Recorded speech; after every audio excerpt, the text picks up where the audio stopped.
answers. Like, if the world understood what LeBron did, like other basketball players will hear what LeBron does and go, well, yeah, but that doesn't matter, right? It's like a baseball player. You're hitting a stick out of the way. It doesn't matter. It's like, no. If you knew what these performance enhancers did, then you would know why it does matter. What do you think he's there's only one. We have the same drug guy, if you will. I know exactly what he's doing.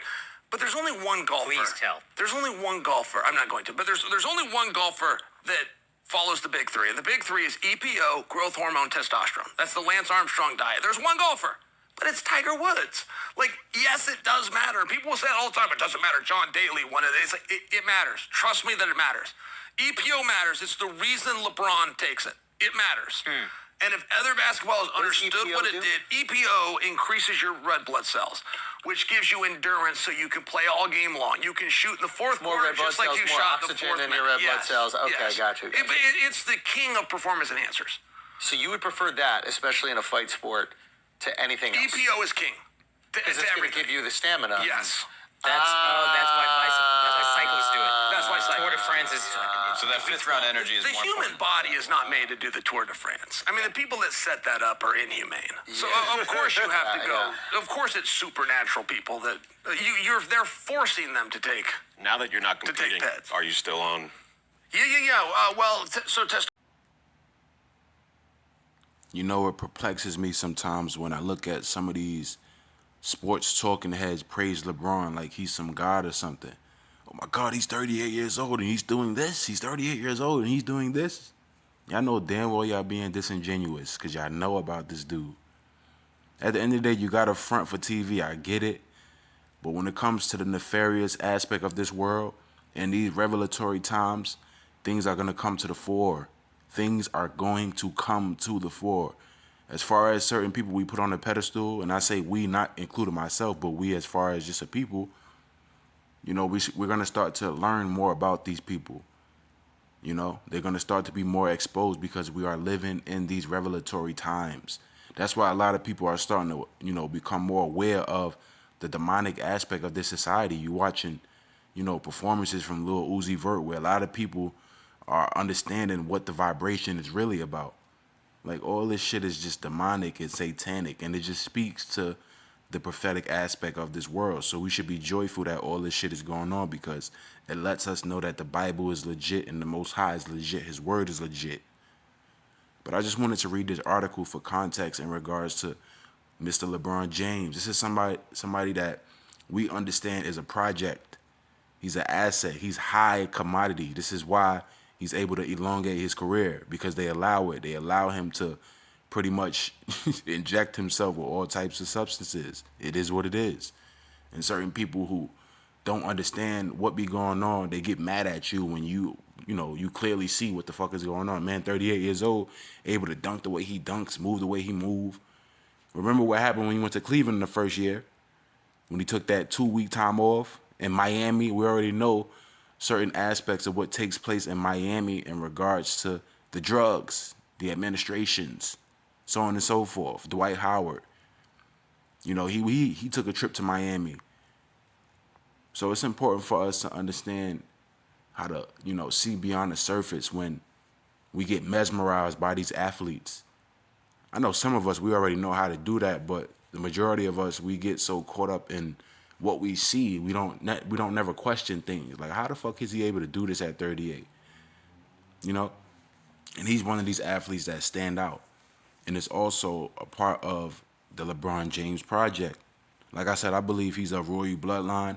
There's more to his story than people really understand, just based off of what I come to the conclusion of.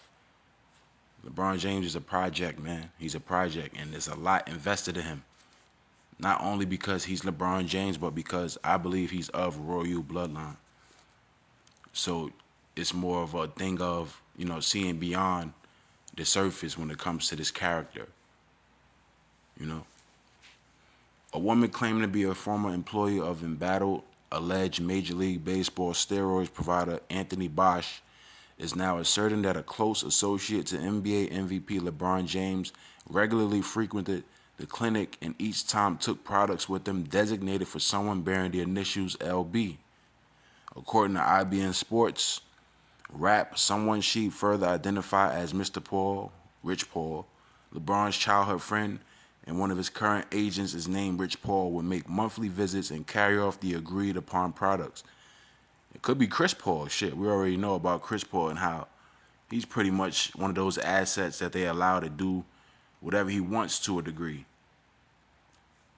She further claims she knows Paul was a friend of James and workers at the clinic were 100% certain LeBron James was a client of the institute and the LJ in question. Well, I thought it was LB, so that's kind of a little off, but it still doesn't take away from the validity of it when it comes to LeBron James, because we understand that his name was on a biogenesis ledger in '09. And even from this, maybe this is just a little, error here when it comes to the initial, but at the end of the day, we already put two and two together when it comes to this guy. Bosh remains under heavy investigation and has already intricately been implicated in what could well be the sports world's biggest single performance enhancing drug scandal. This is from 2013. And, this wasn't something that was reported publicly like that. So, obviously they try to keep this under wraps, sweep it under the rug. Former MLB MVPs Alex Rodriguez and Ryan Braun have already been snared in a probe, which, according to ESPN, could involve as many as 20 big league pro players. Bosh has now agreed to cooperate with investigators testifying against and providing further details about players who alleges were steroids abusers. MLB officials are already moving to have both Rodriguez and Braun banned for at least 100 games, or double the suspension usually renders to PED abusers on the grounds not allowed did they violate the league substance abuse policy but repeatedly lied to investigators in the aftermath. Let's read this over one more time.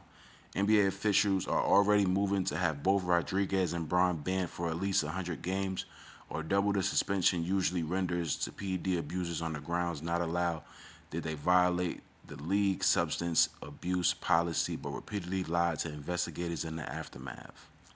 It's just funny because this wasn't reported on LeBron James publicly. We already know about the scandal when it comes to PED use in baseball, but rarely do you hear about it in the NBA. Obviously, this is something that's cultural amongst all sports, so it should be covered equally, but it's not because they have certain assets in the NBA who they pretty much have a lot to invest in. And there's assets in the MLB as well, but when it comes to the investment, when it comes to the certain, person that they want to put on a pedestal and shove down the masses' throats, this is why they allow them to do what they want to a degree.